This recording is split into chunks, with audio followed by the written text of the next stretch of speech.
Hello everyone, it's Friday night and it is time for the Weekender once again. We have another packed show this week as we take a look at some Rebel minis in more than one way as well. Check out what's coming for Astartes, all of the goodness of Arnhem laid bare by Empress, and on top of that we also have a £50 voucher for one lucky viewer from Wayland Games. If you want to be in with a chance to win, pop a comment below this video on YouTube and be a subscriber to the channel. Now sit back and relax because your weekend starts here.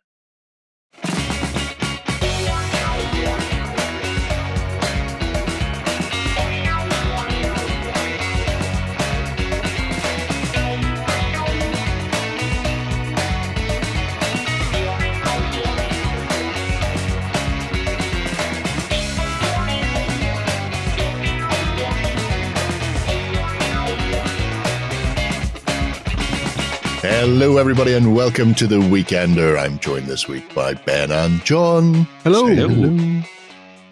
Hi everybody. To take you on a little wander through the wonderful world of tiny fighting men's. Oh yeah. The best kind of fighting men's. Before we kick into the show, very briefly, today is the 31st of January. You know what that means? Terrain Fest is over. Today's your last day. Do your final posts. If you're watching this on Friday. Mandated extended Terrain Fest is now. Yes. Say nothing. You ain't seen me, right? It's important to get that one out of the way because we're going to have to start looking at them from next week. We will do. Yep. Finding a winner war. So yes, thank you for everybody who's contributed, it's been got brilliant. involved. Even if you weren't doing terrain yourself, just popping in and smashing some buttons and telling people they were awesome. That's all good. In the hood. I look forward to seeing Justin's completed Terrain Fest table. Next year, as part of Terrain Fest 2020. It's filed alongside his Conquest Force at the moment. It'll be Spring Clean Challenge 2026 by the time we see that. Anyway, enough of this. It's time to push into the show and on with the news. Coming to you from the center of Northwestern Europe. Covering board games, war games, card games, and all that you love. It's the news. All right then, Ben. Kicking things off with a bit of sci-fi. Yes, I suppose that's how it's now pronounced. Some interesting news from Games Workshop. We thought that Astartes 2 was dead. We thought that they'd probably taken the guy who created it and put him in a shed somewhere and locked him away so he couldn't do anything ever. But he's actually back. So Sayama, the guy who did the original Astartes, which was a pretty massive hit when it came to Warhammer 40,000, took everything by storm, and then Games Workshop went, cool, we'll buy you then. Well, that is now coming back with Astartes 2. And we've got a teaser trailer for it. Yeah, Electric Boogaloo. Exactly. Yeah. So this was the teaser trailer that popped up this week. That is looking particularly nice. There's a few bits and pieces from here that came out as part of a sizzle reel that the creator did.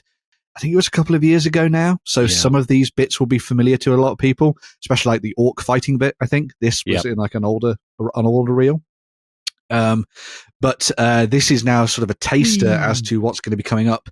Now, when I shared this with my friends, I was like, Astartes 2 is coming. And they were like, oh my God, this is going to be amazing. And then I went, in 2026. And they went, oh, what? So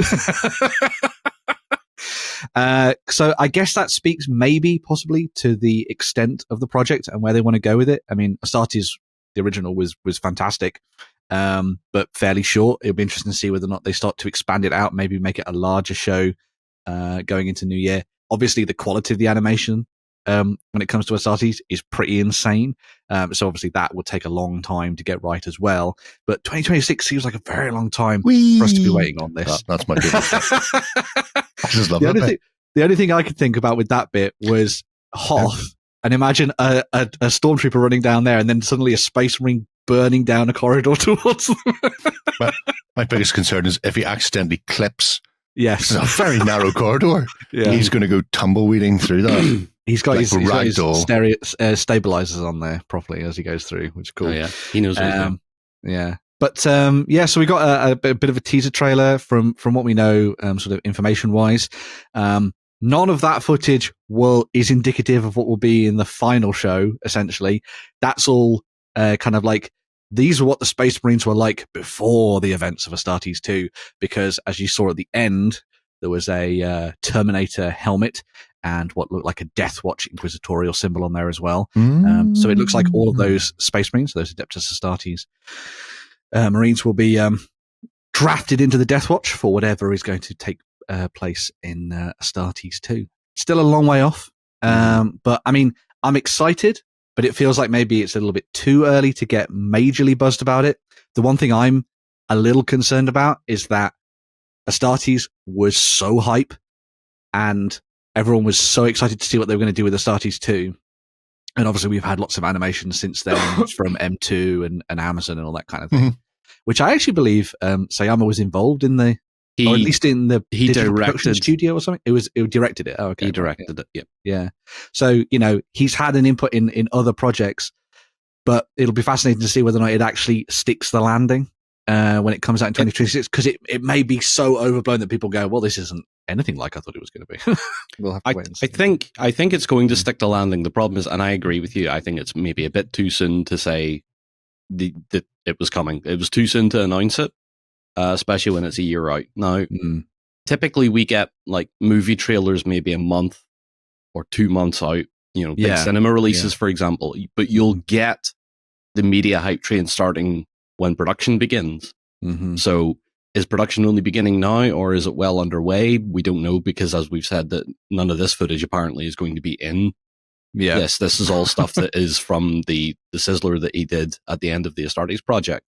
So I think, considering the Astartes project itself took him 4 years to actually get out that 14 minutes of animation, which is amazing on his own. Like, it is the most polished, complete piece of fan work that we've had for Warhammer 40k in general. I think with a bigger team, we're either going to see something that's going to be absolutely fantastic, like Secret Level on Amazon, because being directed by him, you could tell his DNA was throughout that animation. He was taking crunching hits. he was taking inspiration from the likes of 300 and stuff like that for the combat sequences and everything. But I have a feeling, and a little bit of a concern, that if he's having to manage a larger team, for example, he's going to be more constrained, because he won't be allowed to just do as he pleases. He won't be necessarily getting free rein on every shot he wants to take, or how the lighting's going to look, or what the characters are doing. Yeah, it's doing more management. If we learned anything from Space Marine 2's developments, the amount of time that they had to keep going back to Games Workshop, and Games Workshop would say the hinges on the boots for the Space Marines aren't right. You need to go back and rework those. All those tiny little things. Games Workshop are going to be very meticulously looking at what he's doing and trying to make it fit. But this isn't their vibe. But this isn't a licensed thing. GW specifically have him working for them now. This is Warhammer Plus. Yeah, so that should make that sort of nonsense easier, because I suppose you'd hope they make it clear straight Yeah. away, rather than it go through the process and then them have to go back and rework it. Yeah. But I guess that's But true. it's not like he's coming to it fresh. True. He has that body of work that he's done over the past 5 years. How long was the Amazon cartoon? 18 minutes, something like that. Yeah. It's about 20. So you're probably going to end up seeing something similar then. 20-minute. Probably. But I mean, at a year out, we just aren't going to know. It could it could literally be Astartes 2 the movie. It could be. But I mean, voiced by Henry Cavill. But at the same time, to Ultramarine that everybody wanted. But at the same time, are we going to start seeing this guy? And I keep forgetting his name, and I apologize for that. Sayama. Yeah. Are we going to see just more of the same? Because the Astartes project and the Secret Level episode were very much the same thing. Minimal dialogue with a lot of excellent action. Is he going to be able? Is he going to be able to write in a story that is going to be something that people are going to watch and understand? Or is this just going to be a flex of what he wants to do, which is more of the original Astartes animation? True. Yeah. I suppose we'll have to wait and see. That's the part where I think we'll either see something really excellent or sort of kind of not quite stick the landing. It's funny because it could go both ways.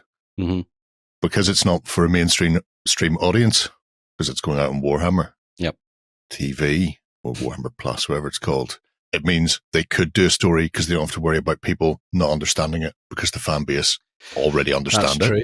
Yeah. So they don't have to worry about going, oh, and these guys over here are, well, they're kind of bad guys because no, none of that. Don't need to worry about it. Everybody's already invested in the lore. The audience already understands. Yeah. So they can drop an actual story in and not have to worry about spending 15 of the 20 minutes explaining what's going on.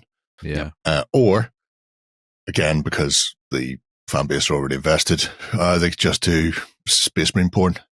No words, just a lot of Space Marine punching things in the face repeatedly until they get covered in blood. And at the same time, the fans go, yeah, because we don't need to think or anything. There were a few little bits in Michael the trailer. Palin TV show. There were a few little bits in the trailer I thought were quite good. Like there's a section where the sides of the Emperor the guy are was walking going, through. wee. I mean, that was cool. But when they're walking through the town and one of the graffitis says the Emperor forgets. Yes. I thought that was a really nice touch there as well. It was almost Rogue Trader, like. Harking back to Rogue Trader, which I thought was Space cool. Marines out. Yeah. I've also, there will be a link to the first Astartes in the description down below because it used to be free on YouTube, but now it's not. And it's not on. I couldn't find it on Warhammer TV either, so I've just put a link down below. It's uploaded. It's a terrible cough you've got there, John. It's just, so yeah, I've put some down. I've put a link down below, so you can go and check it out for yourself and give it a watch if you've not seen it before. So yeah, I'm excited but reserved. So yeah, yep. Fancy smancy. Right, sticking with something science based. But possibly not hard sci-fi. This is more fluffy, steampunky sci-fi from Warcradle Studios, as the Enlightened have been announced for Armoured Clash, and by Grabthar's Hammer. There's a lot. So there's going to be 2 sets as per previous releases. You're going to get a battle group starter set and then a smaller set as well. The Battle Group starter set, like all of the starters, contains a big hunky chunky piece of resin. In this case, it is the Wells Super Heavy Surveyor, which can also be built as a Horschel Super Heavy Extractor. And it is one twirling mustachioed villain on top away from being wiki wiki wah wah. and that is exactly what I want to see from the Enlightened. That. Yeah. Because let's face it, the Enlightened and this faction more than any of the others we've seen so far, because of a lot of the stuff's already been out in Wild West Exodus, you can really see that coming through the Wild West feel. So that's a massive chunky piece of kit that can burn its way through friends and family. There's also the plastic sprues. So again, like the other sets, you'll have a infantry regiment and a armored regiment set within here, which will allow you to build standard sized units. These are your citizen soldiers. So people who have been attracted by the good times, the fun times that come with the Enlightened. Come join the Enlightened. Come to Antarctica, get yourself a woolly coat and some unusual graftings. Yeah. You'll be much the better for it. An extra arm is just helpful. So and remember, go for it. Yeah, remember the Enlightened are all about just recycle and reuse, even when that comes down to human body parts. Yeah. So you've got the Citizen Soldier Command contingents. There's a Brute Enforcer cohort as well with big chunkier weapons. Looking more like humans, although like hench, I believe, as the kids say.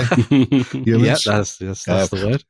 This is slightly different from Wexodus in that most of the infantry in that are stumbling servitors and mindless zombies who have been brain botted forward. So at least these people look like they haven't been straight out of the vat. This guy, on the other hand, is 100% out of the vat. Why wait to humanity to get bigger when you can just grow your own? As these are the large, heavy infantry sort of size things, comparable to the terracotta soldiers and maybe something a bit bigger from some of the others. So where you have mechs and walkers in the Union, you've got the super heavy construct devastator cohort discuss, which is a hell of a name. I also like the fact that the faction that's famous for its mechs and walkers decided not to make a mech or a walker for that. They went, no, it's much easier just to grow some sort of huge bastard in a vat and then just stick things into him. Yeah. He'll be happier for it. The Spider Cav, and this is, I assume, a dual kit along with the monowheel, just like the Wild West Exodus version is in 35mm. So you've got your little Spider Cav screaming all over the horizon. You'll see the monowheel ones in the big group shot of what's in the box. The Mars battle tripods, though. They Proper do not War of have the World stuff. They do not have tanks in this faction. They have all the weird alien tech that they've managed to pull out of that crevice in Antarctica. Love it. And it shows. Mm-hmm. So these it looks like the battle tripods are going to be taking the place of the mainstay battle tanks. And therefore, I imagine there will be multiple variant of said tripod on the sprue whenever you get into it, allowing you to do something a bit more anti-infantry or anti-tank. They're obviously big fans of arc weaponry, so I imagine we'll see quite a bit of that coming out of the tripoddings. That is the battle group starter set in all its glory. There's even some of the little modular buildings. If we go zoomies, you can see there's even K9 gun dogs, a whole host of other things, including there's the little monowheel fellows down there, which, like I say, same thing as the Strider Cav at the back, at least the same body component. Interesting, they've gone with, I suppose you would call them like rotors on the back of their flyers, because there are flyers in Wild West Exodus which are winged. However, considering the propensity of winged flyers for the Crown and the Empire already, I think they've went, you know what, everybody else has got wings. Let's make ours a bit more technologically upgraded. Mm-hmm. So we've got little rotor troops. That ridiculous beast there is coming so for big. You. He is. And there's also, as you can see, a set of artillery walkers at the back, like the ones from Attack of the Clones. Oh, yeah, Big walkers walking forward with a massive gun on the back. They strike me as batteries not included. Oh, yes. Let's take the legs off. Stick them on flying bases. Yeah. Again, looks like two variants, main gun and then some form of howitzer type affair. Although we'll see when the actual rules come out. This is the most intriguing thing for me at the back, the sickle gyro cav, I think they might be. Don't hold me to that. Very interesting flight stand, isn't it? Yeah, the little... They are, however, the first... I'm going to guess the first true flyers, because up until now, all we've got are hovers or jumpers. Mm-hmm. There aren't actual... We're going to be up here all day, whizzing around. So, very, generally the centre of the earth, styly. But yeah, absolutely chock-a-block filled with stuff. And it should be a fascinating look at what you can get in there. If you're just after a little Sousson, a sample, without the resin and the buildings and the gubbins and the dice and all the other frippery, you can pick yourself up the introductory set, which is just the infantry and armoured plastic, which, to be fair, is still a fair amount. Half of all the plastics you see there. So it'll be 2 of the walkers, 2 of the tripods, 4, 5, 4. You can do the maths. I think by Warcradle's own admission, what you can do is you can get the battle group starter set and then buy an introductory set and just bolt on a bunch of extra stuff essentially to make a larger army. So, well, because the way the game works, so, that's your basic unit, and then for a full game, rather than a skirmish, it'll be double sized or triple sized. So, getting that box along with that box means you can go straight in for the bigger games with the maximum sized units that you can, or you can split them into multiple mini units if you so desire. That's a bit better picture for the little rotor scoopers. So yeah, I quite like the look of this. Yeah, not enough stumbling crazy undead things. Maybe they'll come in the future. Well, that is true. Yeah. And then those, I mean, seriously, those. It was quite in the comments and stuff on. Everyone was like, when they add flyers, if there aren't sources for the Enlightened, they'll be very upset. So, well, I've already got what looks like a batwing. Yeah. I mean, I'm fairly certain they will go. So, how could you not? So. Most of their ships / other things are some sort of strange poddling, with those massive arc nodules all over them. So, a ton of fun coming for that from Warcradle. Obviously, another unique looking faction as well.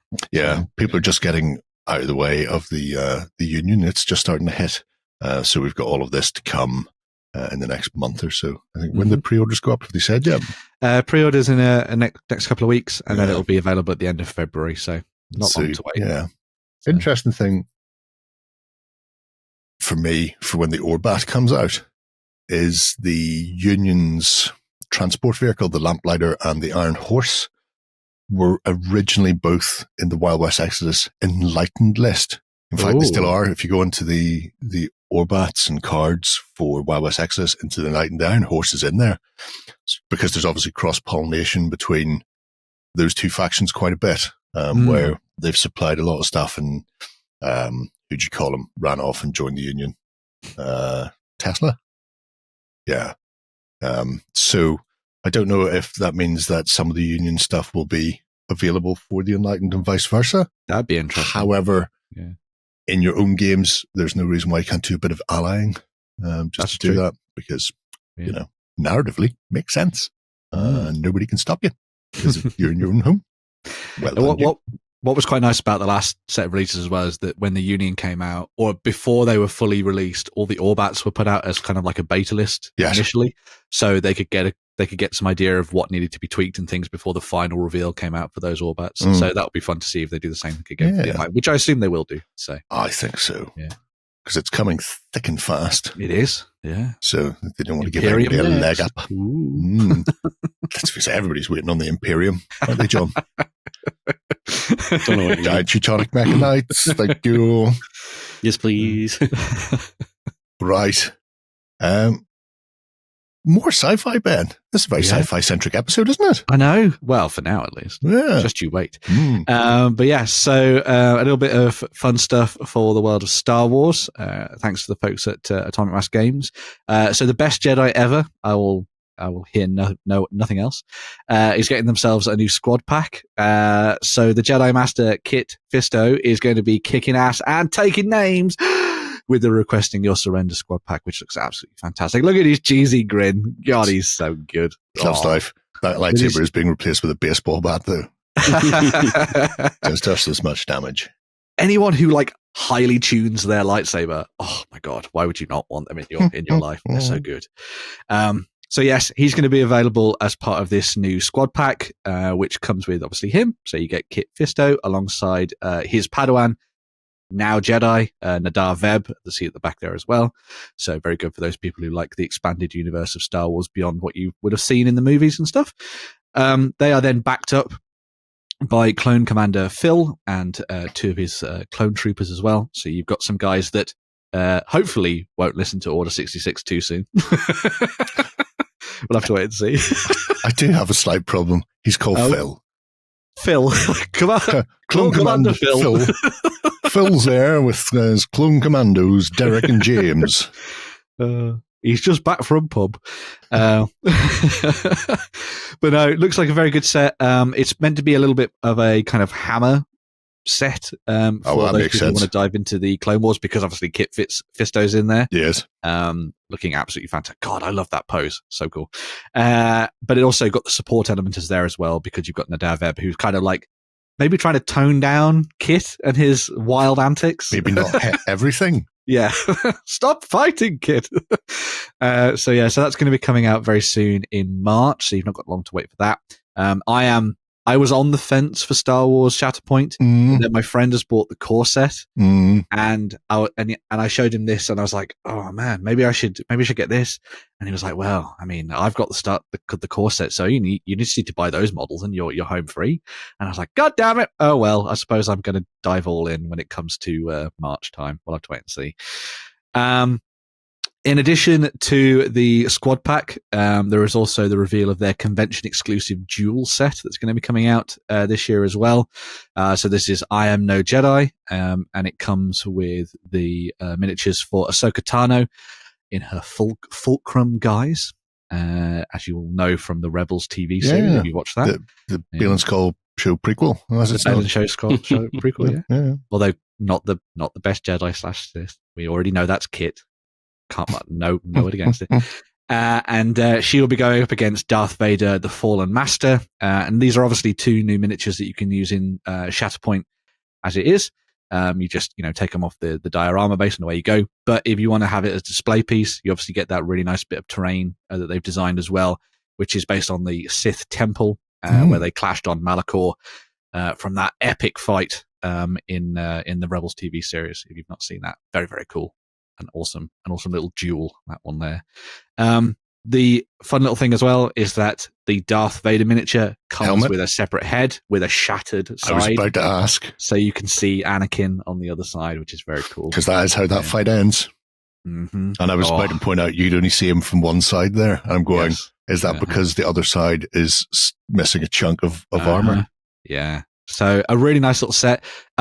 They have said for this one, it's going to be available at conventions. So the first time it's going to be available is Adepticon. Yeah. And it'll also be available at successive shows throughout the year. They're going to update the list as they go, but it'll be like at the likes of UK Games Expo and Gen Con and all that kind of thing, supplied by Asmodee. They have also said that as well as it being available at the conventions, there will be the option to get it online as well. So if you're not able to make it to conventions, you're going to be able to get it from online stores.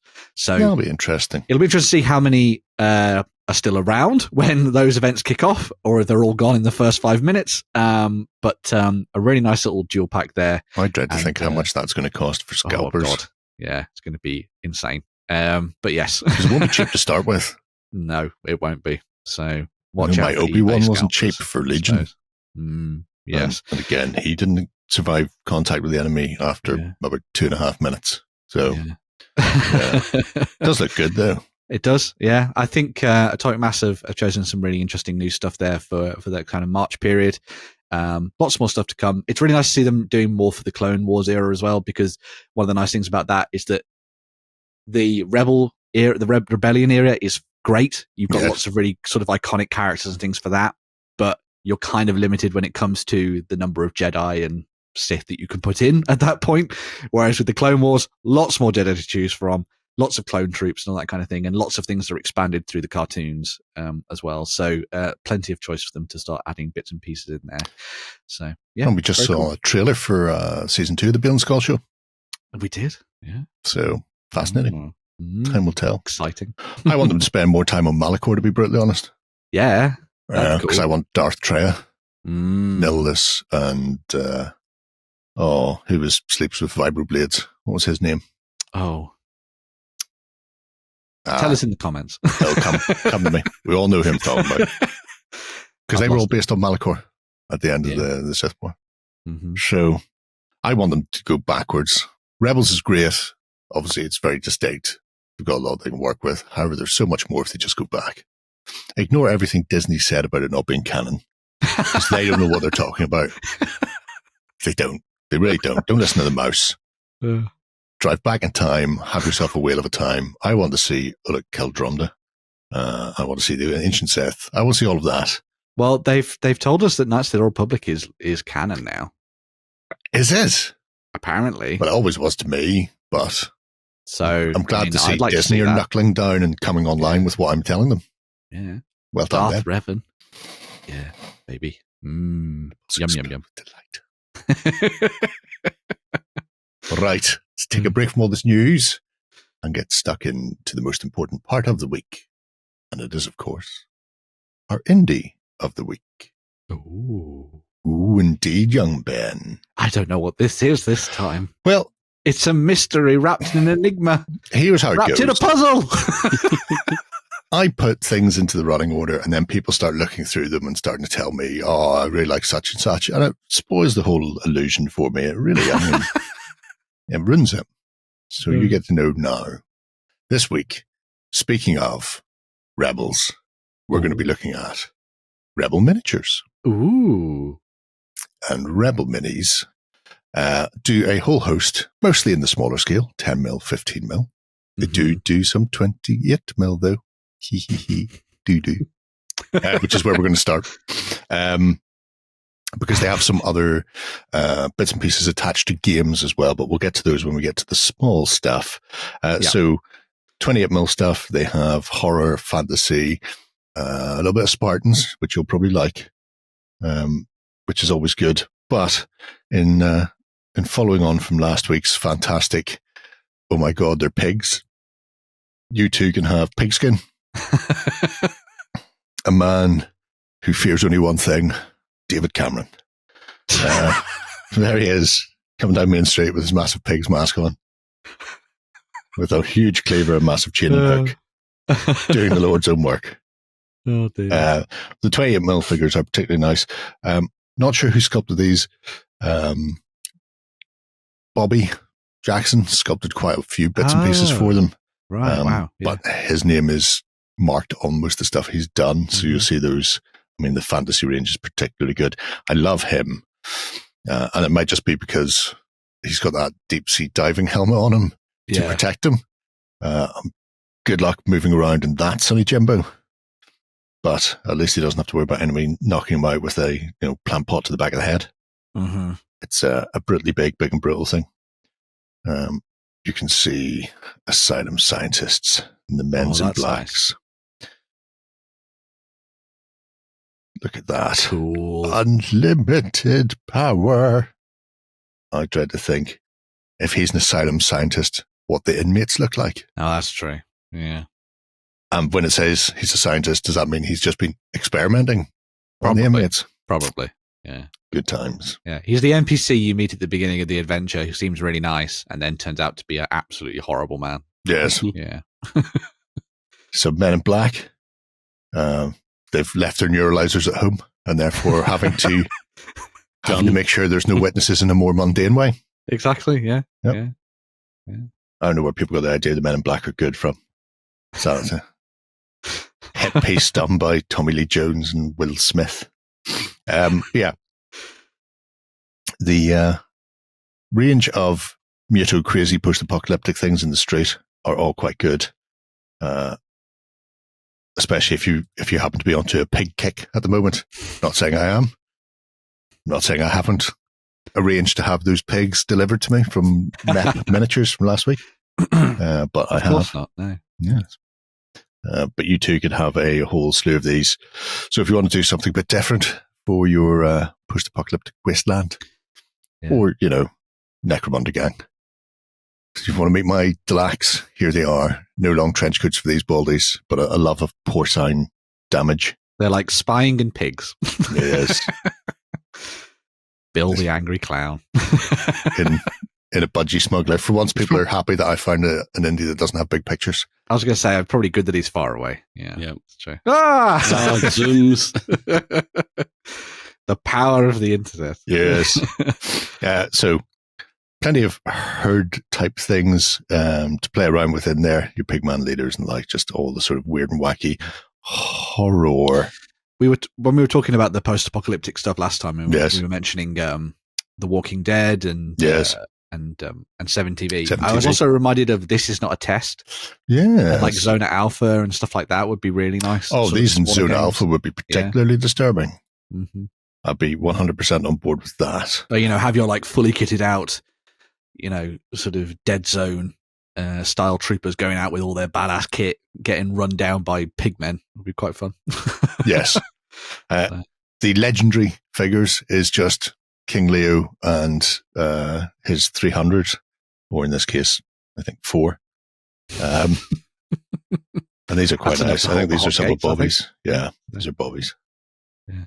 So I know Bobby Jackson from a lot of the Reaper stuff. I think. Yeah. Did a lot of Reaper. Mm-hmm. Oh, 6. Don't worry about it. 3 poses, but 6. Well, that's enough for 2 ranks. It's enough for 2 crusades. Yeah, it is. He's sorted. Launches crusade against Persia. Obviously, for people who are fans of historical accuracy, once again, we have the leather budgie smugglers. Mm-hmm. Yay. Accurate details. Accurate, 100% accurate. Okay. Science fiction has some really nice commissars. / Starship Troopers. It is afraid. Yes. They really lean into the military scientist. Uh-huh. Yes. Yeah. It's like we said for it's race afraid. Fascist. It is afraid. Yeah. Captured by Clancy Brown. But again, more Mutos. I'm not 100% definitely on a Muto binge at the moment, but I really need more Mutos to come screaming out of the caves for Starschlock. Ah. So these are a bit more Dread-esque 2000 AD Mutos. Yes. They're giving me a little bit of the Heresy miniatures vibe as well, which is quite cool. So they mix in with a lot of the stuff that's done over there as well. I think it'd be quite nice. Stuff Andy's up to. Ooh. Quite like them. The Air Force Militia. Yeah. This guy wielding the twin techs at the end. Like they've got kind of like a ground crew feel to them. I think it might just be the helmets because they look a bit more like flight caps kind of thing. You could do them as sort of guys watching over your landers and things as your troops go out to go kicking ass. It's funny you mentioned Heresy because they have a set of sci-fi cops, and the sergeant in the sci-fi cops is doing a very similar pose with a flat cap on him. It's just his uniform's different. Yeah. They would paint up very nicely as cadets for the Justice Department of Dread, especially when you look at the big. They would. The big knee pads and stuff on them. Yeah. And the helmets have got a very cadet-like shape. So if you want to put in some chaff to be blown away in front of the halls of justice, then you can do this thing, which is always good, I feel. We're gonna clear this building. You go in first. You need to learn how this works. Spiderbug does whatever Spiderbug does. And in that case, I want to know what that Spiderbug does. Those are the episodes from the 90s show where he turned into Man Spider, not Spider-Man. Yes. Yeah. My old nemesis, Parker Peter. Yeah. And these guys who are not a million miles away from John Carter of Mars-esque aliens. They're just, missing a couple of arms. They just had an additional set of limbs in the middle of those big long torsos to be good to go. But they've learned their combat fighting using those, I think, Mari. They look like hockey sticks, but the Mari have a club that's shaped like that. Right. Oh. So I think that was the inspiration for it, although it might actually just be hockey sticks, John. You might be 100% right. Maybe I'm reading too much into it. We've seen sword guns before. We could have hockey stick rifles. So, yeah. Why would you not? Yeah. Casey Jones is their god emperor. There are a couple of, on the subject of space fascists are good. If you read the book or looked at the cartoons, then those are the proper Space Marines from Starship Troopers. Guerrillas, is that what they called them? Were they called guerrillas? I think they were called guerrillas. Somebody will tell me if I'm wrong. Don't worry, I won't read them. But they are chunky monkeys. And that's handy because you might be coming up against something that requires a substantial amount of stabbery to be done. Yeah. Remember, the only good bug is a dead bug. Shoot at the brainstem. Yeah. Because if you take off a limb, they're still 65% combat effective. It's 86. Oh, there you go. Yeah. 86%. Shoot at the brainstem, put it down for good. Because was it Rebel that worked with Mongoose to do the miniatures previously, or was it a separate thing for their Starship Troopers game? I can't remember. I mean, it's dead in the water nowadays. But the Mongoose one were plastic, if memory serves. Oh, okay, right, yeah. Anyway, so yes, there are some eclectic mix of bits and bobs in there. There's plenty of different things for very hard sci-fi, which is all good and hood. I like the Valorian stuff. That's nice to have some weird aliens out there. True. Yeah. We'll very briefly look at the fantasy because I want to have a look at some of the other bits and pieces. So, Darkhold Adventures, that's where I'm going, isn't it? That cover may look somewhat familiar to people out there. Rather than the heroic party prizing the gems from the statue. That's what happens if you don't pay goblins. Don't pay your goblin citizenry enough to guard the massive statue, then eventually they're just going to nick it themselves. Yeah. Makes sense. Based on and it uses Savage Worlds as a system as well. Yes, it uses Savage Worlds. Very good miniature / role-playing system that works equally well in both vibes, which is good. So, yeah. And there's some weird and wacky things. Best kind of kobolds, dog-faced bastards, rather than dragon-faced bastards. Yeah. Nobody wants to see any kobolds coming. Smack them upside the head with a stick. And those kobold cavalry theoretically could be used for some of the other things we're going to look at because they're going to be tiny. Because they're only short. But Love him. there's some gorgeous, gorgeous goblins in here from Roberto, particularly like that. Still never worked out what that's called. The little wand that a jester has. I know the hat is a motley. A but I don't laughing know. stick. I don't know. Could be. Ken Dodd used to have a tickling stick, which is similar but different. At no point is Operation U-Tree look for him, so okay. We can say that joke. Jousters. Big calf. Dee dee. Could be good alternatives for a certain harefoot jousting game coming out Could be. later this year. So The Black Knight arrives to deal with all the halflings, and it turns out it's a goblin on a pig. I'd be up for that. Yeah. Be one way of doing it. Time will tell how that one will pan out. I mean, the goblins are absolutely spanking. Especially for small-scale games. So your Frosty Graves and things like that. Rangers of Shadowy Deeps. I think one of the nice things about goblins is that you tend to find that sculptors just get to have fun with them because there's always that vibe, that you will have seen if you've looked at Warhammer or 40k or anything, where like goblins are the quirky fun guys that get added in, and they're always doing something a little bit zany, so you get to have a little bit more fun with their posing and all that kind of stuff when it comes to those ranges, which is always nice to see. So. Yes. We'll move away from this after the adventurers. Classic crew, wizard, elf, barbarian. Cleric, barbarian, yeah. And a dwarf with a shotgun.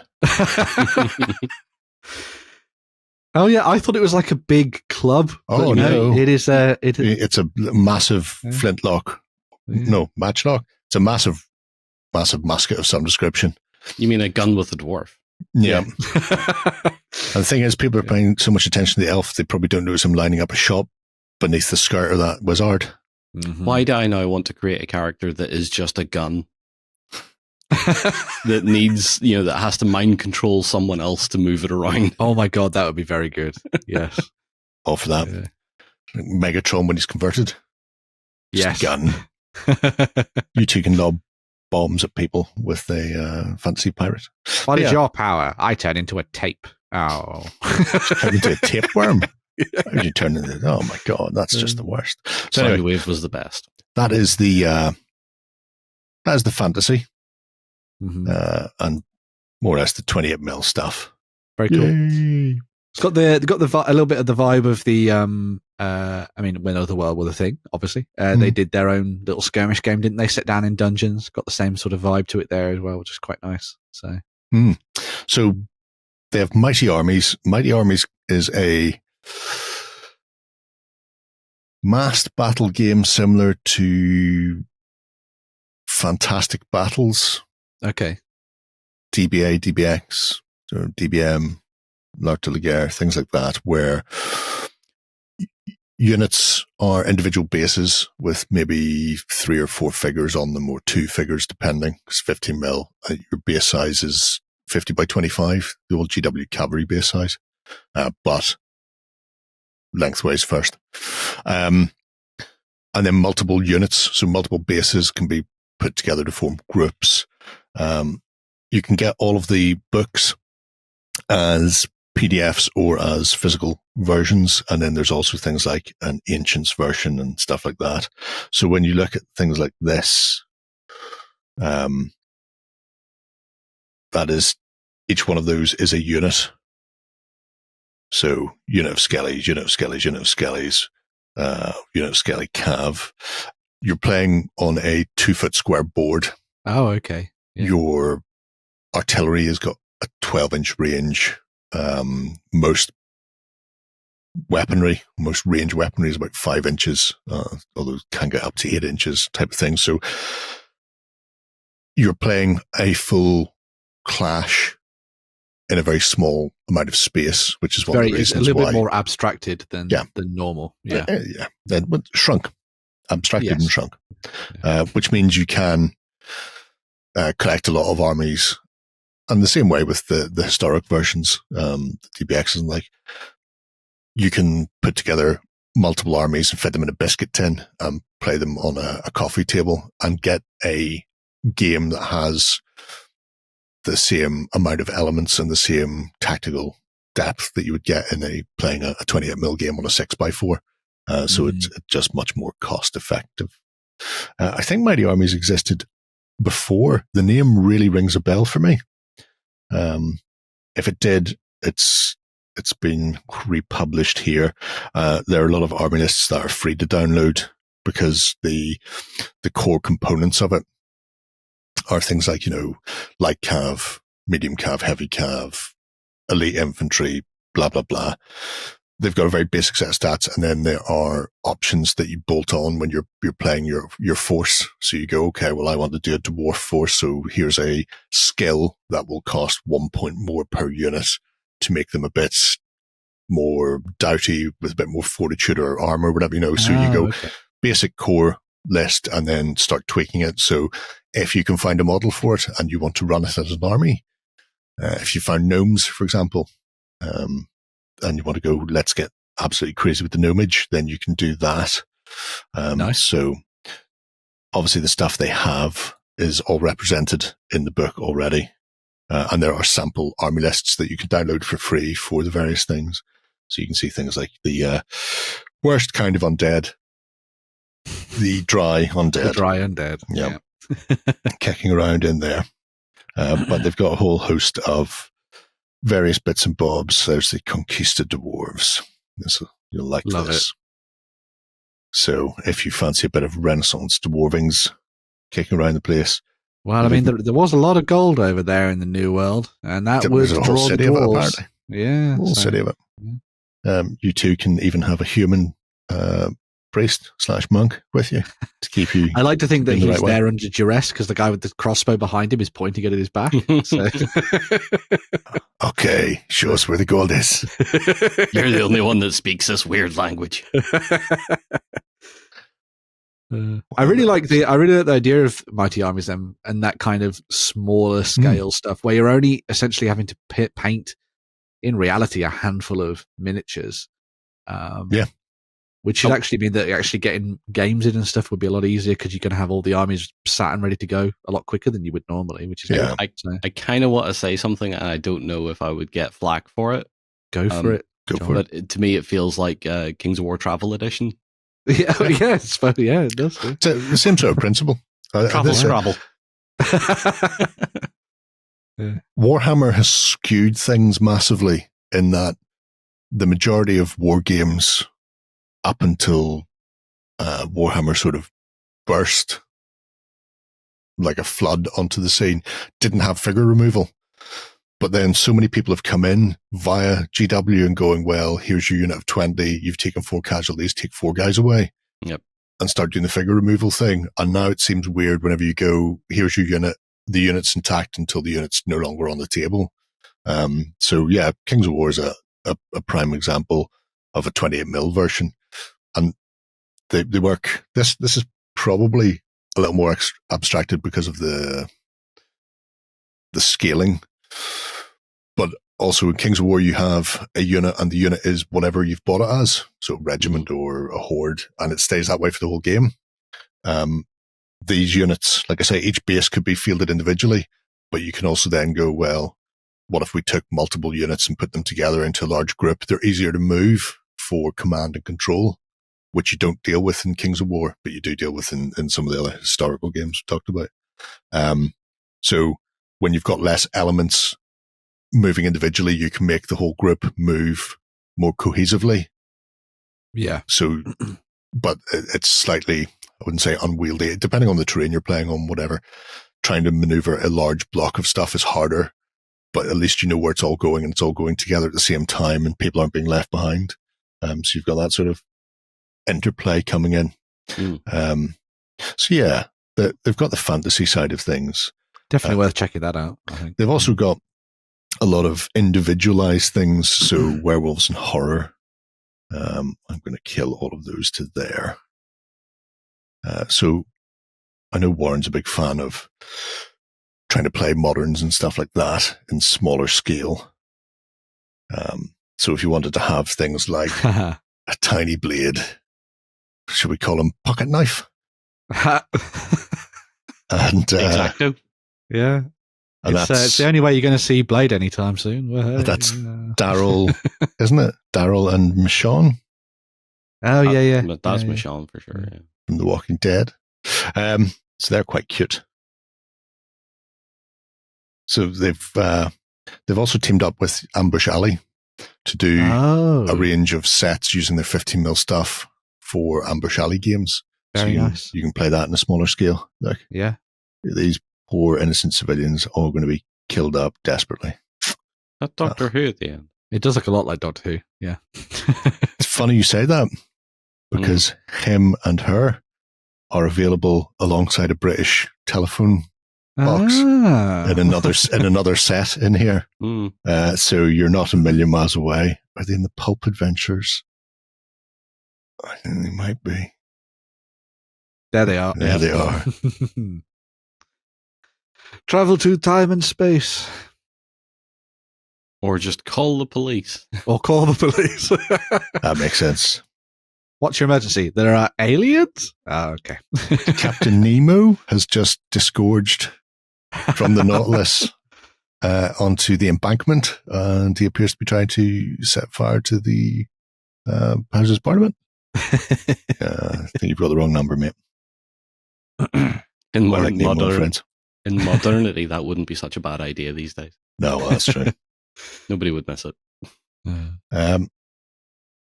15mm in the way of your modern military. So you can see there are some little snipers as well, if people require 15mm snipers. And then your more modern Men in Black and hostages and that sort of thing, all for the 15s. It's very much a home for the tinier people. It really is. They even go down to 10mm. But they're rebelling against the standard of 28mm. There you go. So you can fit so many more of them in your pocket. But there's some special forces. You can take them to the pub. There's your SAS with full gas masks. US special forces. Yep. Yeah. Storming all over the place. And like I say, they have in the box sets. There we go. So they have Ambush Alley battle boxes. So it gives you a lot of good things about Ambush Alley. Yeah, it's not a system I've had a chance to look at, but a lot of people rave about it. I suppose the people who play it quite a bit play it for a reason, that it really does it. So this contains Spec Force, gunmen, hostages, so you can do your full Dark Star scenarios. Everything, all the miniatures are in there. Effectively, at that point. Which is important when you're playing a narrative style game like that, because so many of them are, prisoner relocation, hostage extraction, blah blah, whatever it happens to be, and then you go, okay, well, I've got my special forces and I've got my mooks, whoever happens to have taken the hostages in the first place, but do I have any hostage miniatures, or do I have the specific bits and pieces? So they do scenario packs along with the miniature packs themselves. Cool. For people getting into Ambush Alley, which makes it a nice shop to stop at. Very so nice. They've got like I say, a whole host of things for the smaller scale, from ancients to moderns and fantasy and sci-fi, all wrapped up from Ambush Alley and the Mighty Armies game systems. Definitely worth having a look at that in more detail if you want to try something a little bit different in a smaller scale then. Yeah. I think so. And there's some corking figures lurking about in there as well. Right. That's enough of Rebel Miniatures. Now let's get back to the news. Even more news, bitches. All right, even more news. And going back in time to John's, I'm going to say favourite period, because I've not been informed differently. The Second World War, John, and Empress Miniatures. Yeah, so we're diving into the realm of the most expensive World War II movie ever made. Thank you to Holland for raising all your prices during production. That was very good. Wow, okay. That was the Dutch's fault. Yeah. So Empress Miniatures is bringing a whole host of paratroop goodness to the tabletop in the form of the Arnhem Heroes. And this is a very comprehensive range of Polish and British paratroopers, plus equipment and so on, and vehicles, obviously for Operation Market Garden. The Bridge Too Far is the movie I was referring to, if you didn't know. For those of you that didn't know. So what we have here is a lot of late war British and Polish paratroopers. This one with is that the Vickers K-gun? Yeah. Yeah, it's a K-gun. Okay. I had to make sure. I always confuse that between that and Lewis for some reason. No idea. A whole range of figures doing different things. We have our riflemen, we have our Piat operator there, all wearing their Denison smocks. We have the Polish Brigade, famously acted Gene Hackman. Gene Hackman. General, I'm wondering what side you're fighting for. What of the Germans? Yeah, not the best Polish accent on the planet, I'll give you that. Not quite sure Helen what Keller had a better Polish accent. Not quite sure what the accent is meant to be, but you know. So we have stuff here like the Vickers machine gun teams, this poor guy that has to lob ammunition as well as his rifle. I don't feel I feel a lot of sympathy for anyone that had to do that. That's a lot of weight. We've also got a little bit of a painting Colonel Frost, because I mean, why wouldn't you want to paint Colonel Frost with his little fox horn, little hunting horn? Yep, going full absolute upper class. British absolutely. 20 year. Had to pack his dinner jacket and everything, just to make sure. You never know. I really like the painting guide, because it reminds me, you know, those ones you used to see, like how to paint Mickey Mouse in 3 easy steps. It's like draw a circle, draw a thing, add detail. It's like that. It's like, just base it and prime it, and then just block in the colors, and then paint it. and then do, you know, extravagant highlights. Draw the bleeping owl. Yeah, it's all good in the hood. I do like this because it's now that these are on the website, alongside the first Arnhem all range. of the Arnhem hero stuff now. They're all there, from parachutists to parachutes themselves. I think the only thing you can't get off Empress is gliders. I know the horse somebody does some of them in MDFE type thing. There's also, is it Sarissa who has horses? I think it's Sarissa. I think Charlie Foxtrot might do them as well. We have one. I think we have an MDF one here. Cool. Because it's now, as far as a range goes, and all sculpted by one of the Hex clones. It is one of the most comprehensive for a very specific point in time. Yeah. Although I do feel like Dutch Resistance, they'd mix in nicely with Peaky Blinders. I've got some IRA they'd mix in with as well, because they were also sculpted by Paul Hex. Anyway, I digress. Stop that. But yeah, I do feel like adding some Polish paratroopers to my Warsaw Uprising as a what if on the grounds they were supposed to drop in to support them, and then the RAF went, no, we're not flying you over there. What if somebody shits at one of our planes? It's a war. Well, not happening. There he is. There's Gene Hackman. Hello, Gene. How are you? Hello, General. But yeah, so it's terrific to see the breadth of the Arnhem fighting now. They also said that while they've put the Arnhem Heroes 1 and 2 stuff up on the website now, they are already working with Hicks on the next set of stuff for Arnhem. So obviously they've done the British and the Polish stuff there for the airborne.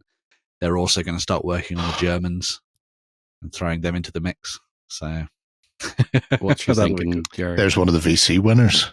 No, I was just thinking about this. If anybody's ever seen the VC documentary that Jeremy Clarkson did, Yes. He talks about this guy. Mm-hmm. The only thing I can't remember is he talks about his father-in-law as well, who died before he married his, I'm going to say first wife. Doesn't really matter. Anyway, he was a VC winner from Arnhem as well, but I don't know if he is this guy or if he was a different VC winner. I think this VC winner is his wife's father. Oh, so this is the fella. He apparently was lovely gentleman, very quietly spoken, but had absolutely no problem at all in just starting to fire a Piat from the hip at incoming German tanks to pull his men out of trouble. As you do. Yep. So that, by the way, if you haven't seen that documentary, it semi-focuses on that hero from Arnhem, but he talks to current VC winners and talks about the formation of the VC and blah, blah, blah. It's a fascinating documentary and well worth it, especially if you have any interest in Arnhem. The medals made from the bronze cannonball. Yes, captured during Crimea. Yeah. Mm-hmm. Yes. Cracking stuff from Mr. Hicks once again. Glorious. I'm not doing another 28mm Force for World War II. I need to finish the ones I have first. I'm in the same boat. Yeah. I should be good for value of good. I mean, technically, if I ever finish my my Irish Guards squadron, these guys could go with it as a what if the tanks made it to Arnhem? Yeah, go on 30 core straight up there. The thing about that, it's such a good film as well. Every time I think of any of them, I immediately think of the people who played them. So I mean, Urquhart was there. I'm just thinking Sean Connery. Yeah. Anyway, right. The lunatics laughing at me from the woods. Do they know something we don't? I just wanted to say as well, what's quite nice is obviously a lot of the time you'll think back to the film, but with that range, what was really fascinating is that Paul sat down and looked at loads of photos of the soldiers in action at Arnhem and used that as direct reference. So I think it was even used as part of the updates on the Kickstarter and stuff. You could actually match one for one some of the actual soldiers with those images, which was absolutely fantastic. I really like that. Yeah. Cracking stuff. Yeah. A good balance. Right. Sticking with historics, but a little bit further back in time. Just a wee bit. Lovely people at Victrix have previewed some of their foot-based medieval plastics. So we've already seen their medieval knights. All knights are sergeants, not all sergeants are knights. This are foot versions, so upcoming plastics for the 12th to 14th century, perfect for a whole host of engagements. I imagine, like the cavalry box, we will see a selection of helmetry in there that allows you to go from the early 12th all the way through to your late 14th century, which allows you to do all sorts of things like your Baron Wars, your Crusades, various internecine fighting in and around the British Isles, maybe some Wars of the Bruces discussed. Maybe. Could be done.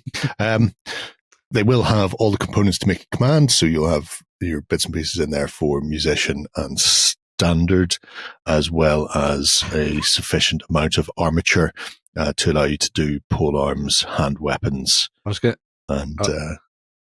going to say, everyone goes on about drilling barrels on bolters. What about drilling your horns? I mean, Yeah.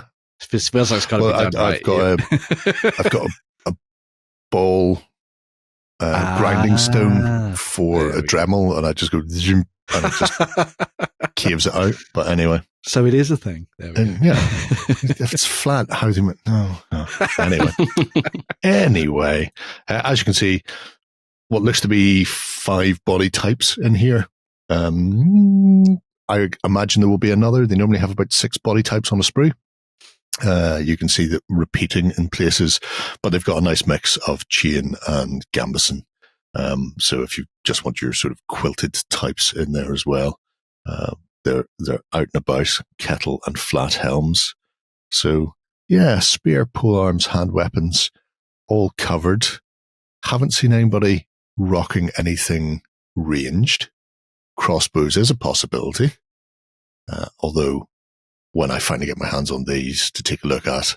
If they don't have crossbows, I will be checking them out with the Norman crossbows, because I imagine they may come very close to swapping for a bit of kit bashing. Yeah.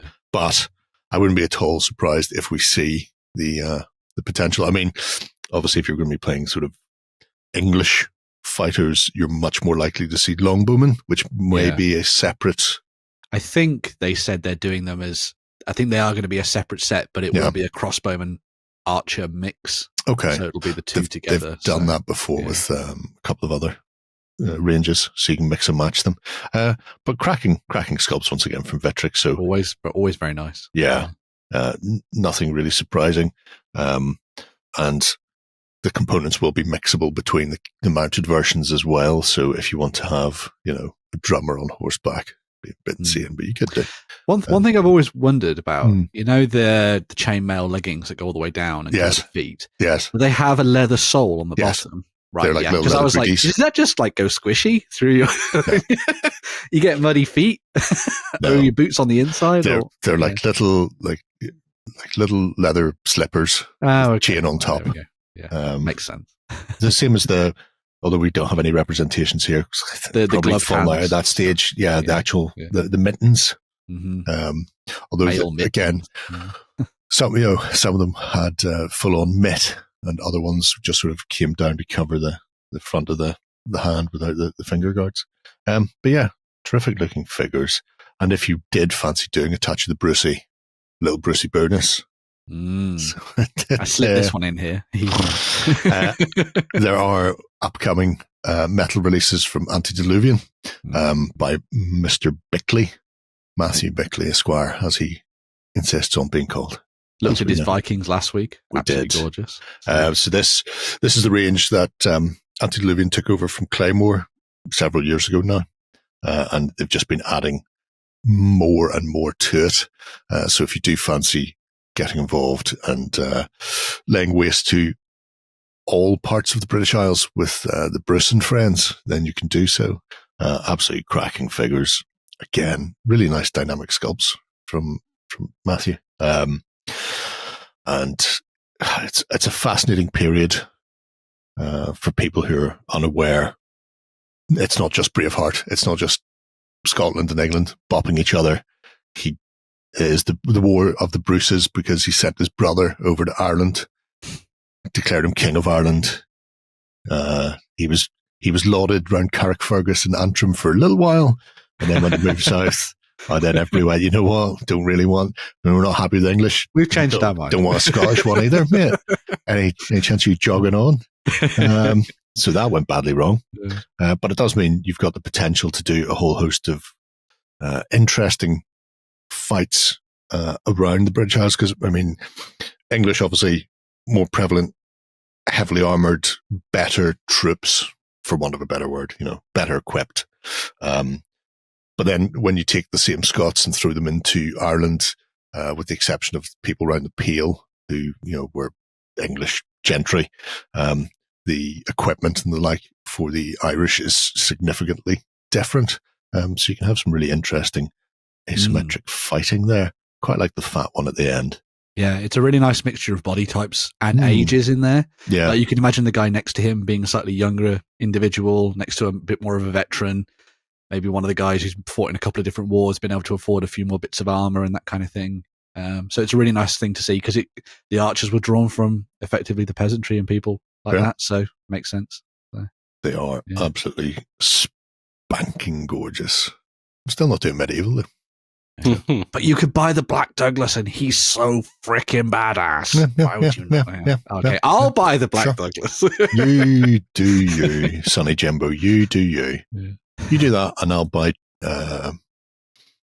McClure and the like from the Lost World range that Antediluvian do instead. Good idea. Good idea. I think so. And all those medieval demons. Yeah. Right. We have a final bit of news. Yeah. And John, do you want to do this one? I don't really think this one's for me, though. Don't you dare, John. Don't you? Go on then, if Ben. I take it from you. So Osprey Games, and by extension Osprey Publishing and Oathsworn Miniatures have now fully announced the date for the new Burrows and Badgers 2nd edition. It's coming, baby! So yes, we kind of knew this was happening. We'd seen a few of the starter warband sculpts that Michael had been working on, but the 2nd edition of possibly one of my favourite games of all time, alongside Middle-earth Stretch Battle Game, is going to be dropping in April this year. Should be late April for a full release, but likelihood is you're going to be able to get your hands on it at Salute as well.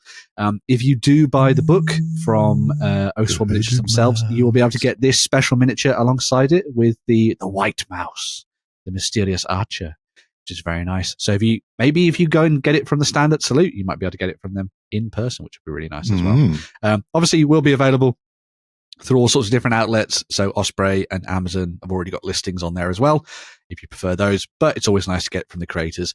They're going to be doing a full starter warband alongside the rulebook as well, which will be a mixture of two. So you're going to have the rogues versus the royalists, which is super cool. They're going to be the two leaders for said warbands. If you wanted to, sort of stake your claim alongside the crown, you could go that way, or you could be a little bit of a vagabond and shoot rifles at those heavily armored fellows and take them out before they even get close, which is very nice. And here's me expecting them to be more sort of up close and personal. A pugilist.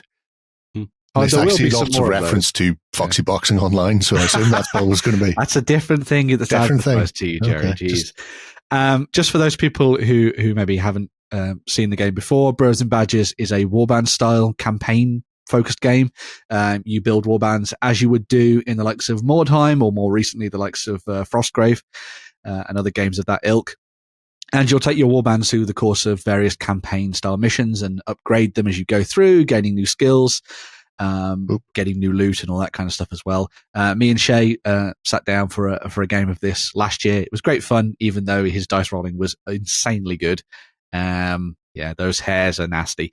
But Michael has updated and tweaked the game since the first edition. I say in air quotes because there's technically been a few more variations of the rules since its initial inception. But yeah, he's tweaked things and updated it and brought in lots of stuff to the second edition that was available through various almanacs and supplement books. So that's all now encased inside the one second edition rulebook. But yes, looks absolutely fantastic and now features brand new artwork from Peter Johnston, who's done an absolutely stunning job on that cover. Looks very Redwall, kind of like Long Patrol style, which I really like. Yeah. But replaces the artwork of Gary Chalk from the first edition, but equally as good, I think, all round. So yeah, very, very worth going to check this one out later in the year. So Salute is mid-April? So Salute is kind of like 12th of April, I want to say it is. And they have said that they're going to be hoping to have plenty of the book to give away to, well, not give away, but to, to sell to people there. I assume to sell. Yeah. Which means if people are interested in Oathmark and they haven't already got involved. Yes. Presumably, first edition is still going to be available from booksellers and game shops and stuff online. You may want to cool your jets for a month and a half. And wait for the second. Take a bit of a chill and wait it out. Still worth buying the models though, because they're all obviously compatible with the second edition, of course. So get your hands on those and have some fun with that. I can't wait. Looks like it's going to be amazing. I have a question for you then, Mr. Man. Go, girlfriend. So let's say, for example, I had picked up a bunch of squirrels, right? Yes. From another company. Are all of the warbands fixed? Is there so I could, for example, with a bunch of squirrels, put together a warband. I'm not restricted into what they've created miniature wise. You can go for you can have single species warbands as they call it. Squirrels. Or you can go for a variety of different ones if you wanted to. Grey squirrels and red squirrels. Yeah, you could do badges in whatever one you want. Obviously, there are kind of themes sometimes based on the miniatures that they already have in their collection. So a lot of the kind of Highland type stuff from the wilds is kind of like wildcats and toads and that kind of thing. But there's no reason why you couldn't include heavily armored individuals in those type of warbands if you wanted to. They all have different like styles of play and different ways that you can take them and things and different skills that they could draw from. But essentially, it's a smorgasbord of options for you to choose from. And that's one of the nice things about it, that you can just pick and choose the miniatures that you like and then add them to a faction that you like the play style of, essentially. So yeah, definitely worth checking out. Yeah. If you didn't know already, I think it's a bloody great game. It's another excuse to try and dust off my collection. There you go. You've hidden that one under a bushel there. Up until now, I didn't even know you knew what Burrows and Badgers was. You've certainly opened my eyes. Right, it's enough of the news. We shall take a quick swish and then check out some Kickstarters. So yeah, we're going to dive into some Kickstarters, but quickly before that, just a little reminder about the competition. As Jerry was saying at the start of the show, we have another £50 voucher from the lovely folks at Wayland Games for you to get your hands on. What you've got to do for that one is comment on the show and you'll be a chance of winning that. Wanted to highlight some of the cool stuff they've got up there right now for pre-order from the folks at Archon Studios and their Dungeons and Lasers range. So if you are somebody who's diving into a little bit of D&D recently, or you just want some monsters for your larger fantasy armies and things like that, there are some super awesome plastic sets that the folks at Archon have been working on as part of this range. The Sandworm will be fantastic. Obviously use it as your kind of purpley worm adjacent type thing in your games of D&D or Pathfinder or any of the other style fantasy games that you've got lying around as well. But of course, one of the nice things about this stuff is that it's not just a mixture of monsters. They also have all the terrain and everything as well. But it's very good for those people who want to, well, those DMs, those thankless DMs who want to make amazing encounters for their players and use some nice miniatures on hex grids and all that kind of stuff.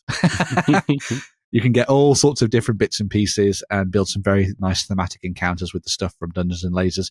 And also because there's so many games out there right now, like indie games and stuff, that allow you to just take miniatures from everywhere. The stuff that Archon do is absolutely fantastic for that kind of thing because you can start to throw in random and interesting monsters and all sorts of stuff into war bands or armies that you might be building, just to give them a little bit of a unique spin. And because it's all in plastic, it all goes together very nicely as well. It's a lovely little collection of stuff.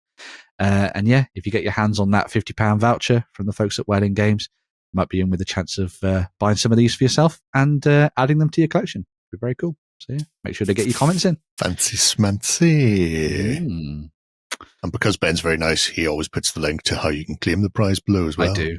I even go in the comments and pin it to the top because I know. I've seen that.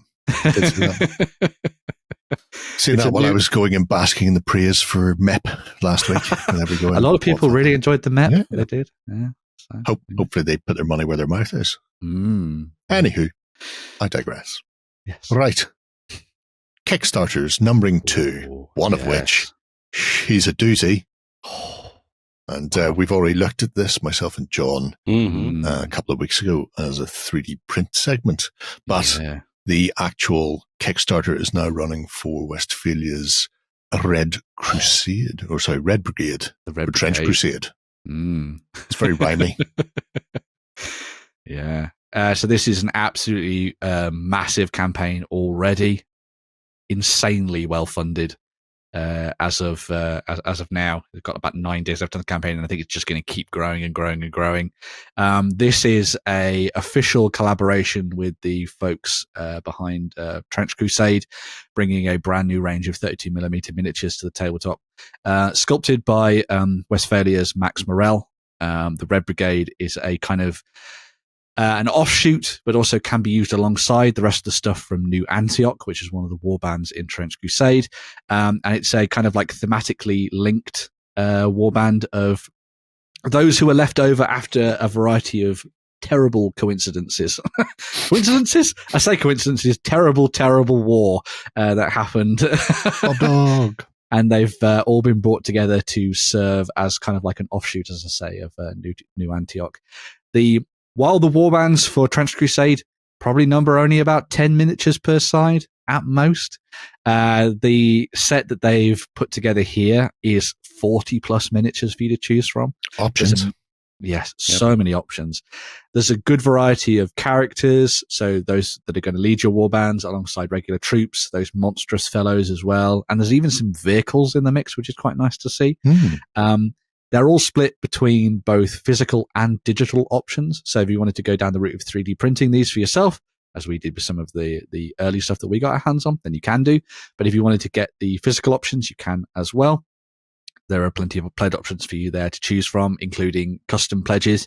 If you wanted to just come in when the pledge manager sort of rolls around, then you can just pick and choose what you want from both the add-ons and everything else as well. There are lots of single-piece miniatures in here, alongside a huge amount of multi-part kits as well. So they tend to break down into bodies and then a variety of different arms and heads and all sorts of different things. So you can really go to town with the customization of this stuff. If you then looked at the Red Brigade alongside what already exists for both New Antioch and by extension the rest of the Trench Crusade range, you would have an insanely, I'm just going to say, infinite amount of options when it came, or a number that I can't compute when it comes to options for building your various warbands and bringing them to the tabletop. And I think, the Red Brigade stuff is just kind of, it's nailed Trench Crusade. It's that super awesome kind of medieval War of the Roses style armor and design alongside all that weaponry, and then all of that World War I/World War II stuff just thrown on top of it in a great big melting pot of awesomeness. And Sally Helms for days. Why would you not collect anything that has Sally Helms? Oh my God, it's so good. Told you. You're coming around my way of thinking. Yes. But as you can see, the core pledge is just packed with stuff. There's so many different bits and pieces you could choose from, including the trench gods. Two little sausage dogs covered in potato mashers. Who wouldn't want those?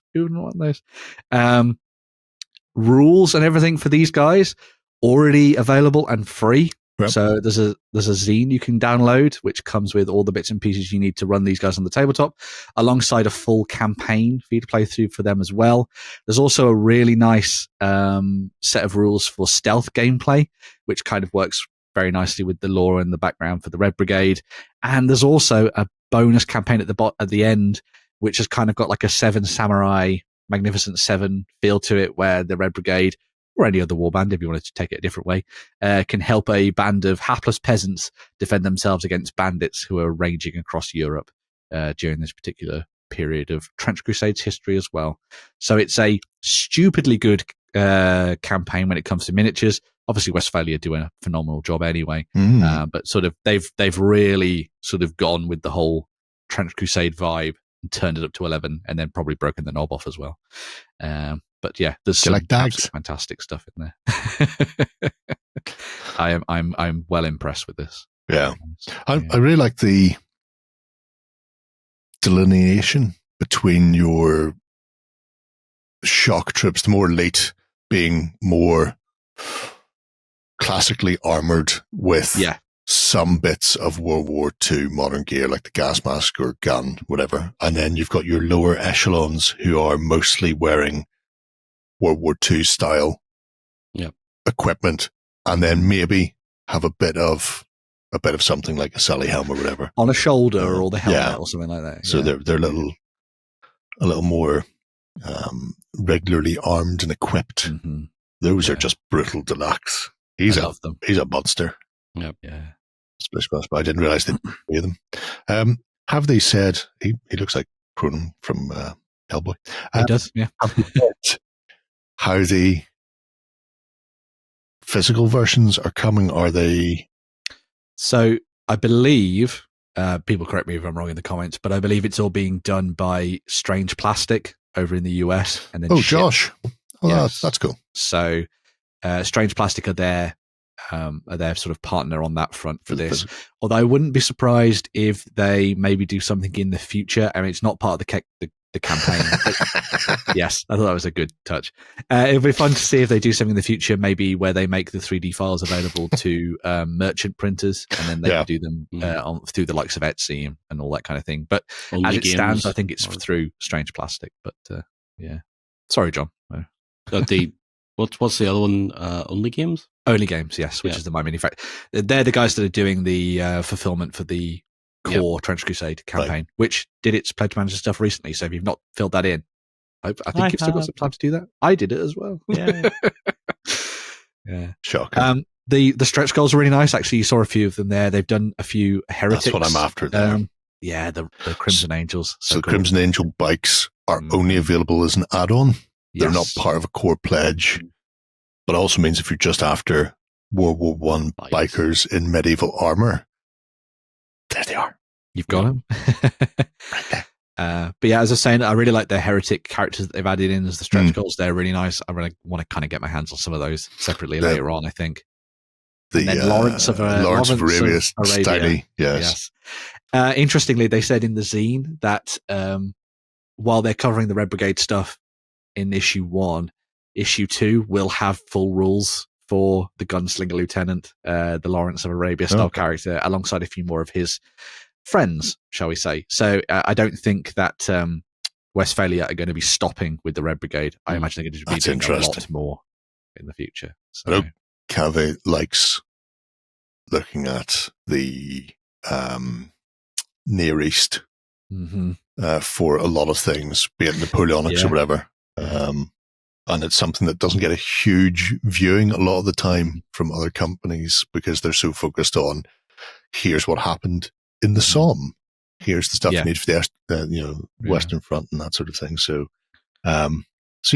expanding the Red Brigade, and it fits in with their storyline in that they fought at Acre. Yes. So they started that neck of the woods. So having more Arabian style fighters being part of it makes a lot of sense as well.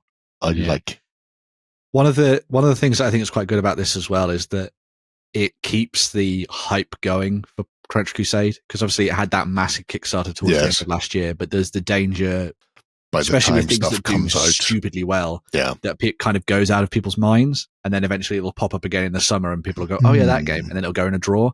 Whereas I think having Westfalia, and by extension hopefully other creators, getting involved and sort of keeping the Trench Crusade vibe going, designing their own, troops and all that kind of thing, that'll help to keep people interested in the game before the actual full release of it, the physical rule books and all that stuff later in this year. So yeah, it's just all good. I mean, I look at the miniatures and I think they look absolutely bloody amazing. That add-on there by itself is more than sufficient for a full Trench Crusade force. Oh yeah. If you want to run Red Brigade for Antioch, you don't need to get all the others.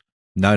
Just buy that. Obviously, you've got options if you got all the others, but that's not particularly egregious. What's that? $75, so about £75 at the moment as well. Plus shipping, or 40 for the STLs, 2, 4, 6, 8, 10, 12, 13. That can't be right because it's 12 listed there. Anyway, go by the listing, I suppose, and not by my random counting as I jiggle the mouse. Probably a better way of doing it. But some cracking stuff in there for Westfalia and for Trench Crusade. I love the iconography in the trenches. It's not going to help you, lads. Not going to help you at all. When they detonated mines under World War I trenches, and that was quite bad. Imagine what's like in Trench Crusade, where essentially it's somebody's just blowing up a portal to hell directly under your feet. That must suck. It really would. Yeah, I can imagine. Got more to worry about than shell shock in Trench Crusade. It's when the explosion happens and you don't get thrown into the air, but you get pulled down into something. Sucked to hell. Oh man, that has just created an amazing visual in my mind. Wow. Yeah, it's just like a big red circle opening in the ground, just swallow it all up. Yeah, you're welcome, people. Design that terrain piece. Right. We have a final Kickstarter to take a look at. We do. And this is coming from Firelocky Games. It is. Yeah, so they are adding a new set of rules to their Blood and series of games. This one steps into the Napoleonic Wars. This is Blood and Bayonets, and this is their selection of Napoleonic wargaming rules and mechanics and everything else for fighting out the Peninsula Campaign, or by extension anything else you wanted, I suppose, as well, during that particular period of history. It kind of fits in with a lot of the stuff that Firelock Games have done in the past. It's using a D10 system, uses the activation cards in order to, sort of decide who acts and stuff during a given turn. Keeps the number of troops fairly small as well. They've said that when you're playing a typical game, you're only going to have between 40 and 60 miniatures on a table. Probably in most starting games, it's going to be significantly smaller than that, probably around the 30 to 40 end, I would imagine. You'll be able to play as the likes of the British, the French, the Spanish, and the Portuguese. Of course, all who took part as part of the Peninsula Campaign. And you'll be able to build really nice thematic forces out of that. So whilst there will be a kind of like British section and a French one, a Spanish one, and a Portuguese one, within that will be very thematic lists that'll be based around the idea of a British landing force or, Spanish guerrillas, Marines, that kind of thing. If you want to do your Hornblower-esque attacks on sea forts, you can go down that route. Although, of course, Hornblower is a little bit earlier in the time period than the Peninsular Wars. But it's a good way to kind of theme things anyway, I would say. Yeah.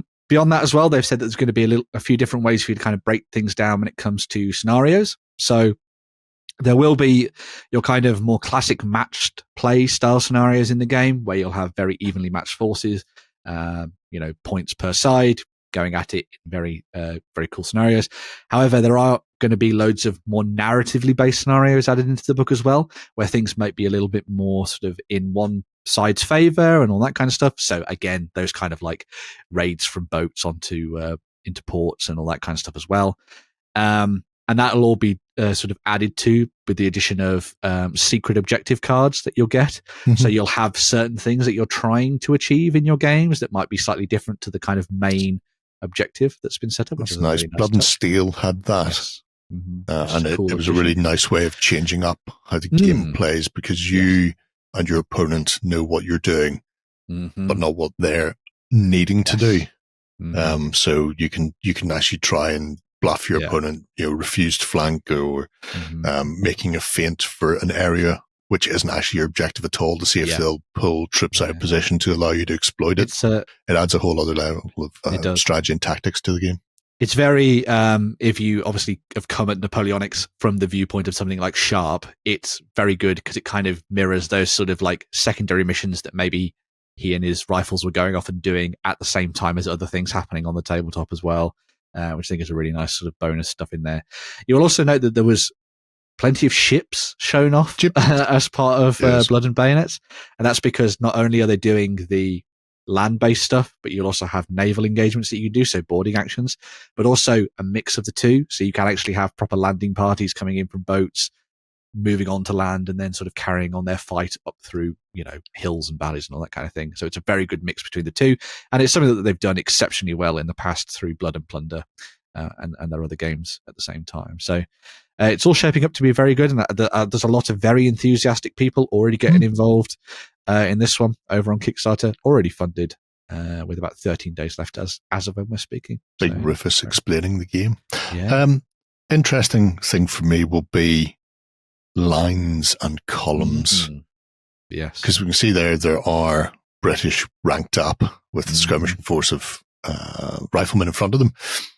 Generally with the Bloodhound games, because they are small skirmish level things, they never go into those sort of tactics.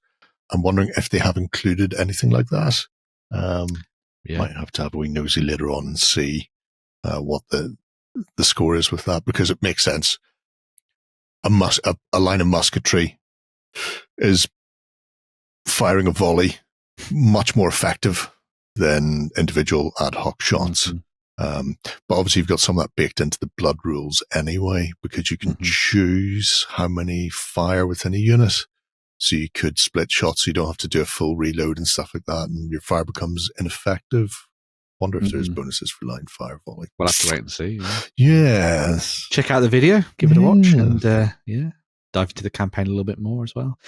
On that sort of like campaign note, you'll notice as Jerry was scrolling through things, there's a couple of different options for you. So you can just get your hands on the rulebook if you just want that. But if you want to get your hands on digital versions of that, you can. They've also got all the card packs and the tokens and widgets and things that you'll need to play the game.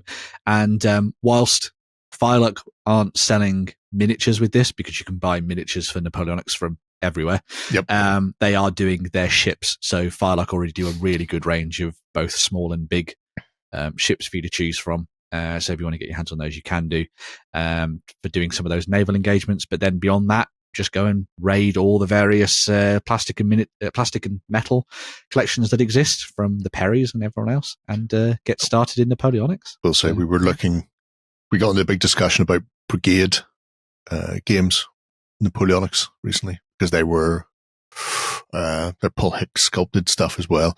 They have a substantial Napoleonic range over there in the States. They really include figures that are based on Sharp TV show. So if you want to have Sharp, Harper, the Chosen Men as your rifleman for this, it's a perfect scale to do it in. You can also have, Duco, the little glass-wearing scumbag, for the Frenchies, or a whole host of other things. Really, really nice metals. So yes, that's going to be a fascinating one. It's just a nice size for people to get into a game that's got a lot of tactical depth. Yeah.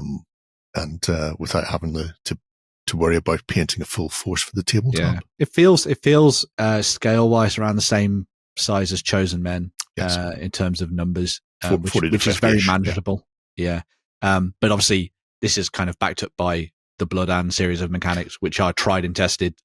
And as we say, we've done them across a variety of different time periods now, and they all work very well. So. It does neatly step them into, as you say, boating as well. So if you want to do a naval engagement, you can do that.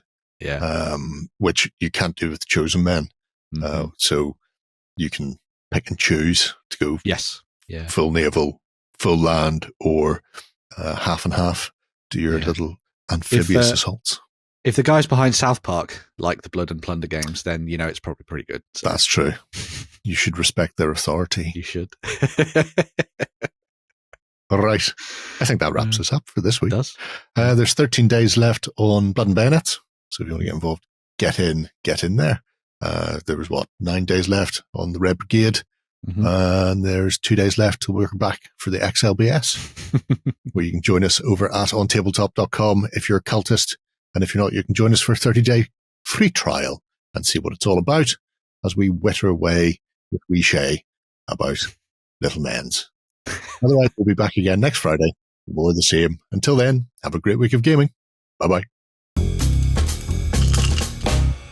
Go ahead and check out our other content on screen now. And while you're at it, why not hit subscribe and remember to ding our dong. Go on, you know you want to click it. Go on.